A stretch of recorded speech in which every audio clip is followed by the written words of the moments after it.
Hi, I'm Ms. Boom. Let's look at y-intercepts of a straight line. Here I have 4 equations. And if you remember from the last video, the number in front of x gave us the gradient. And I've given you 4 equations with the same gradient because the number in front of x here is just 1.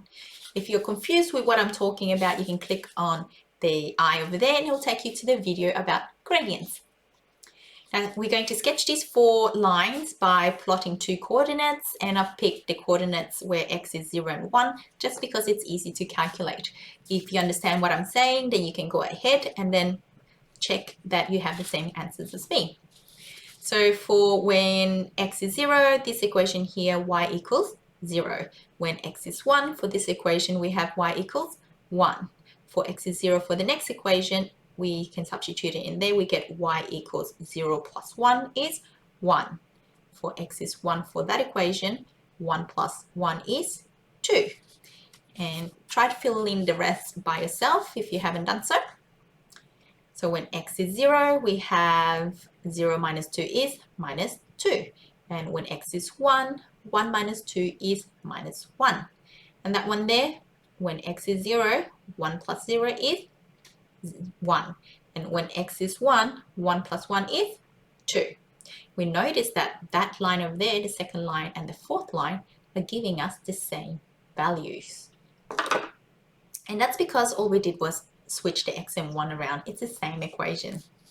Let's sketch these. So we have 0, 0 over there and 1, 1 over there.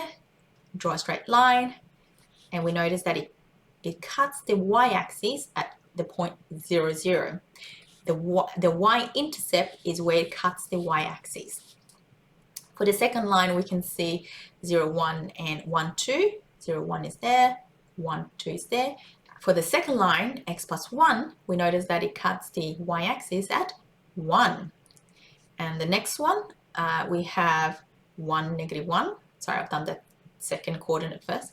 And 0, negative 2. So 0, negative 2 is there. We notice that it cuts it at negative 2. So I'm sure you can see the pattern now. The last one, 0, 1 and 1, 2, it's the same line. So we notice that it cuts the y-intercept the same at the same value as that number on its own, not with x. So the number on its own, it's also our y-intercept. So let me clarify. That equation there at 1 has a y-intercept at 1, and that equation there with the negative 2 has a y-intercept as negative 2. The y-intercept is where it cuts the y-axis, so where it crosses this line here. And we represent the y-intercept with the letter c. So the equation we have now is y equals mx plus c. So c is the y-intercept, and in the previous video we went through m, which was the gradient. Here we have 3 lines. Let's see if you can figure out what the y-intercept of each of these are. So here we have, it crosses at 2, so our y-intercept is 2. So definitely not negative 2, is where it crosses the vertical line of the y-axis. So c is 2, for this one c is negative 1, and that one c is 0. So what about when it's in equation format? So the y-intercept we said is a number on its own, so for this one it will be 11. For this one, it will be negative 3. For this one, it will be not that one. It's a 1 by itself, so 5. And for that one, well, it's nothing, or in other words, 0. And for this one, remember, we have to make sure that we rearrange so that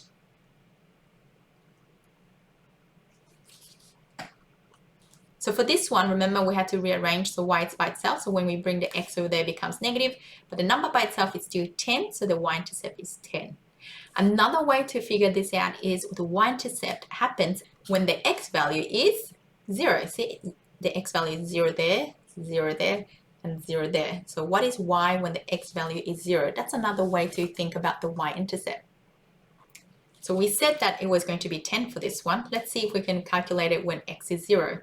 Like we said. So we sub in x is 0, 0 plus y is 10, y is 10. So it works. Let's try that method for this one. So when x is 0, so 2y plus 4 times 0 equals 6. And then we get 2y equals 6, dividing both sides by 2. the y-intercept is 3. So you can rearrange, or you can just sub in x equals 0. So in summary, how do we find the y-intercept? If it's in that format, then it's just c, or the number by itself.